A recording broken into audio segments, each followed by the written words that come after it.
So Adobe makes both programs. They make Photoshop and they make Illustrator, and they know that designers are going to go back and forth between the two. That's why a lot of this will look similar. The toolbar is over here on the left, and if you put your mouse over each one of the tools, it'll act just like it does in Photoshop. It'll give you a little video, it'll show you what it does. On the right side, we have our windows over here. Again, we have layers. You can work with layers in here. But it just looks different. And that's the main thing that people usually, they have a frustration with, is they're used to Photoshop. And you just got to get used to a new program and how it works. Now, we have a zoom tool, just like we do in Photoshop. If I click, it'll zoom in on my object. If I hold down what key, will it zoom out? Option, right. So if I hold down the option key, I can zoom out. Just like in Photoshop, if I click and drag, I can zoom in and out like that. I would suggest that you get in the habit of holding down the space bar. Watch what happens if I hold down the space bar. I get a little hand. If I click with my mouse, while that hand is held down, I can move this around. I don't need to scroll because I can just literally move the window. So today you're going to open up this file in Illustrator and you're going to zoom in and you're going to move it around. And my challenge to you is to change the colors. What just happened to the projector? Your projector is just projecting.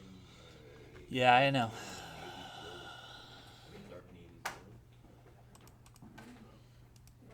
So apologies. Anyways, you're gonna open up this file in Illustrator, and you're gonna mess with its colors. Now, this is gonna teach you a couple things. Again, it's gonna reinforce the fact that you can use the zoom tool, just like normal.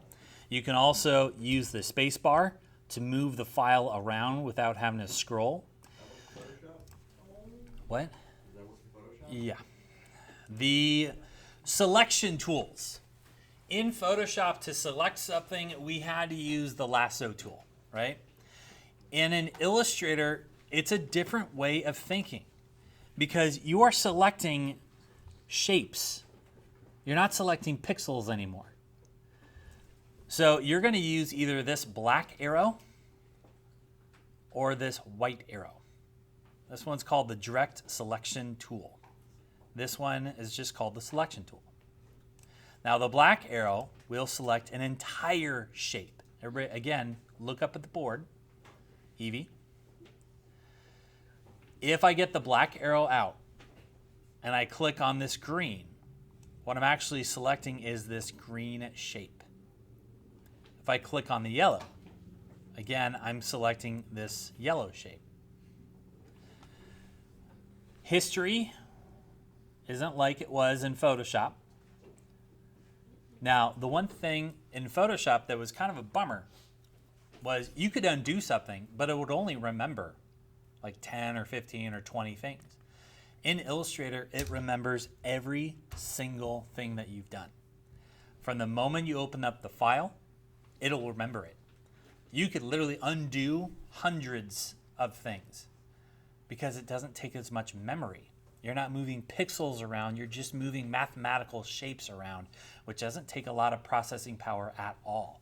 So Illustrator is actually the king of undo, right? You could do all sorts of stuff, really mess with the Highlander and just totally screw up this file. And all you have to do is just press Command Z as many times as you want, and it'll go back to normal. Right? So to undo something, you can either go up to Edit and click Undo, or, like I said, you can do the shortcut, which is Command Z. Now, the black arrow, again, moves an entire shape. The white arrow will move points. And even the curve of the shape. So in order to change the colors, you don't really need to use one or the other. Just click on it, and you're going to use the color menu. Now down here, the color menu is different than in Photoshop. In Photoshop, we had a foreground color and a what color? Background. Now we have what's called fill and stroke color. Now, the fill color, let's just move this off to the side. The fill color is exactly what you think. It fills this shape in with a solid color. So I can pick any color I want, and it'll change it. Now, a stroke color, look at that. It has a red diagonal line through it, meaning there's nothing there. So there is no stroke applied to this shape.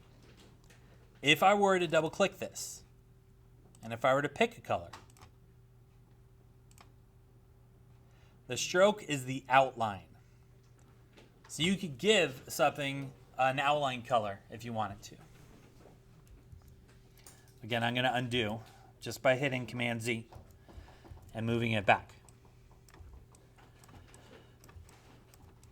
This image is put together with different shapes that are filled with colors and different paths that have outlines. So you see that this doesn't have a fill, that it actually has a black outline. So if I change this, I can make it gray. If I go to my color window, if I bring up the color window, where is it? It's hiding it from me. There it is. It's set to levels of black. So I can change that to be RGB and make it color. So I'm just going to give you a quick 15 minutes. And what I'd like is I'd like you to go over this and totally change this image up. Now, I have one requirement. Under no circumstances whatsoever are you to use the colors maroon and gold.